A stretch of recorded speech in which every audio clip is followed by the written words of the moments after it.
할렐루야, 수완의 한인교회 성도 여러분, 또 아침 묵상 오늘의 말씀에 참여하고 계신 모든 여러분, 지난밤도 평안하셨습니까? 복된 수요일 아침입니다. 오늘도 주님께서 주시는 말씀을 통해서 하루의 삶을 승리하시는 저와 여러분이 되시길 바랍니다. 계속해서 주님께서 저희들에게 주시는 말씀은 요한복음입니다. 요한복음 20장 11절에서 23절까지의 말씀을 통해서 평강이 있을지어다 라는 제목으로 여러분들과 함께 또 은혜를 나누도록 하겠습니다. 먼저 오늘 본문인 요한복음 20장 11절에서 23절까지의 말씀 우리 한 목소리로 함께 봉독하도록 하겠습니다. 마리아는 무덤 밖에 서서 울고 있더니 울면서 구부려 무덤 안을 들여다보니 흰옷 입은 두 천사가 예수의 시체 뉘었던 곳에 하나는 머리편에 하나는 발편에 앉았더라. 천사들이 이르되 여자여 어찌하여 우느냐? 이르되 사람들이 내 주님을 옮겨다가 어디 두었는지 내가 알지 못함이니이다. 이 말을 하고 뒤로 돌이켜 예수께서 서 계신 것을 보았으나 예수이신 줄을 알지 못하더라. 예수께서 이르시되 여자여 어찌하여 울며 누구를 찾느냐 하시니 마리아는 그가 동산지기인 줄 알고 이르되 주여 당신이 옮겼거든 어디 두었는지 내게 이르소서 그리하면 내가 가져가리이다. 예수께서 마리아야 하시거늘 마리아가 돌이켜 히브리 말로 라보니 하니 이는 선생님이라는 말이라. 예수께서 이르시되 나를 붙들지 말라. 내가 아직 아버지께로 올라가지 아니하였노라. 너는 내 형제들에게 가서 이르되 내가 내 아버지 곧 너희 아버지 내 하나님 곧 너희 하나님께 올라간다 하라 하시니 막달라 마리아가 가서 제자들에게 내가 주를 보았다 하고 또 주께서 자기에게 이렇게 말씀하셨다 이르니라. 이날 곧 안식 후 첫날 저녁 때에 제자들이 유대인들을 두려워하여 모인 곳에 문들을 닫았더니 예수께서 오사 가운데 서서 이르시되 너희에게 평강이 있을지어다. 이 말씀을 하시고 손과 옆구리를 보이시니 제자들이 주를 보고 기뻐하더라. 예수께서 또 이르시되 너희에게 평강이 있을지어다. 아버지께서 나를 보내신 것과 같이 나도 너희를 보내노라. 이 말씀을 하시고 그들을 향하사 숨을 내쉬며 이르시되 성령을 받으라. 너희가 누구의 죄든지 사하면 사하여 주실 것이요 누구의 죄든지 그대로 두면 그대로 있으리라 하시니라. 아멘. 네, 여러분 우리가 자주 부르는 찬양 중에 세상은 평화 원하지만 전쟁의 소문은 늘어간다라는 찬양 가사가 있습니다. 세계는 전쟁의 포화 속에서 파괴와 죽음의 위기 앞에 놓여져 있습니다. 뛰어난 정치가도 또 어떤 기업가도 이 문제를 해결할 수는 없습니다. 오직 부활하신 예수님만이 이 모든 문제의 열쇠가 되셔서 필요한 은혜를 주신다는 사실을 우리가 기억해야 할 것입니다. 오늘 보니까 제자들은 막달라 마리아를 통해 예수님의 부활의 소식을 접했습니다. 그들은 유대인들의 그 살벌한 위협에 압도되어서 공포 속에 지내고 있었습니다. 위협적인 사회 분위기가 이제 누그러질 때까지 조용히 숨어 지내기로 마음을 먹었던 것입니다. 그런데 예수님께서 부활하셨다는 소식을 듣고는 더 이상 숨어 있을 수가 없었습니다. 이 소식은 반드시 확인해야 할 아주 중요한 문제였기 때문에 제자들은 두려움 가운데서도 한자리에 모이게 되었습니다. 그런데 예수님이 바로 그 자리에 친히 찾아오셔서 불안과 공포 속에 떨고 있는 제자들에게 평화의 인사말을 전하여 주셨습니다.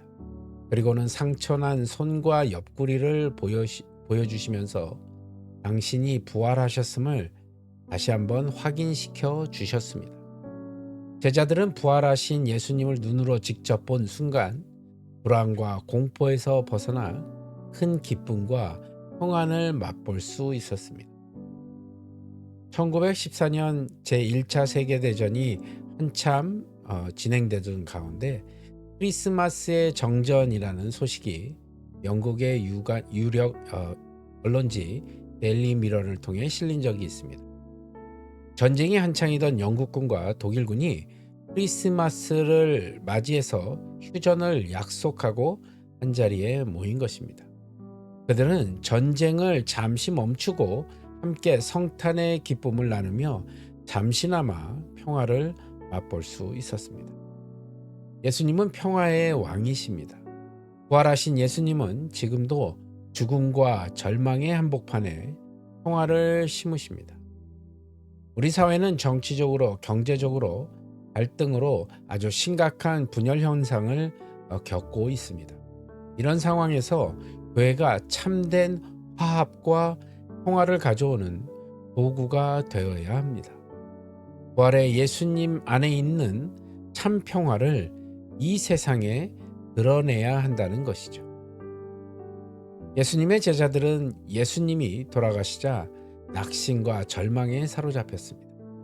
예수님의 부르심을 받고 모든 것을 버리고 3년 가까이 예수님을 따랐지만 예수님의 죽음으로 모든 소망을 잃어버렸습니다. 그리고 이제 유대인들에 대한 두려움 때문에 숨어 지내고 있었던 것이죠. 그런데 부활하신 예수님을 만나고 나서 그들의 삶은 완전히 변화가 되었습니다. 예수님은 그들을 세상을 번역시키는 사명자로 불러주신 것입니다. 그리고 복음의 증인에게 필요한 성령의 능력도 약속하여 주셨습니다. 그들이 두려워했던 세상을 향해 부활하신 예수님과 함께 복음을 외쳤고 죽기까지 충성을 다했습니다. 우리는 삶의 소망을 잃은 다음 세대에게 과연 부활하신 예수님을 전해주고 있는지를 한번 돌이켜 보아야 할 것입니다. 우리는 우리뿐만이 아니라 그들의 인생의 참된 주인이신 예수님을 만나 의미 있는 삶을 살아가도록 도와주어야 할 것입니다. 우리가 이 일을 소홀히 한다면 주님은 우리에게 책임을 물으실 것입니다. 지금도 수많은 젊은이들이 세속적인 성공만을 추구하다가 그 과정에서 실망에 빠져 모든 것을 포기하는 것에는 우리의 책임도 있다는 사실을 잊지 마시기 바랍니다. 이제 더 이상 방관하지 말아야 할 것입니다. 부활의 예수님만이 소망이십니다. 이웃과 또 다음 세대가 소망이신 예수님께 돌아올 수 있도록 우리는 모두가 복음의 증인으로 살아가야 할 것입니다. 갈등과 다툼 속에서 살아가는 사람들에게 우리는 부활하신 예수님을 전해야 될 사명이 있습니다. 평화의 왕으로 오신 예수님 안에만 참된 평강이 있다는 사실을 꼭 기억하십시오. 예수님은 두려움에 떨고 있는 제자들에게 평화를 주시고 인생의 참된 목적도 알려주셨습니다.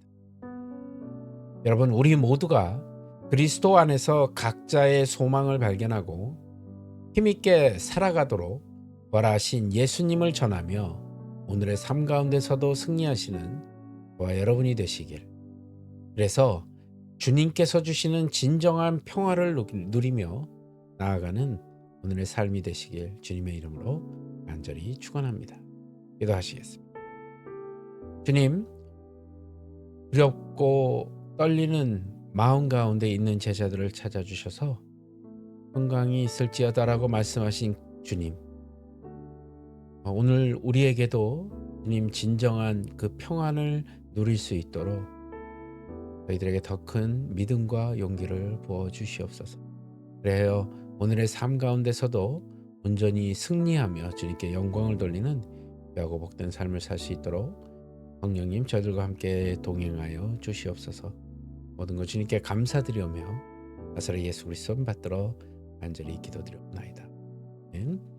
예, 오늘의 삶 가운데서도 여러분 주님께서 주시는 진정한 평안을 누리시고요, 승리하시며 사시는 저와 여러분이 되시길 바랍니다. 저는 또 내일 이 시간 말씀으로 여러분들 찾아뵙도록 하겠습니다. 오늘도 여러분 주 안에서 평안하십시오. 샬롬.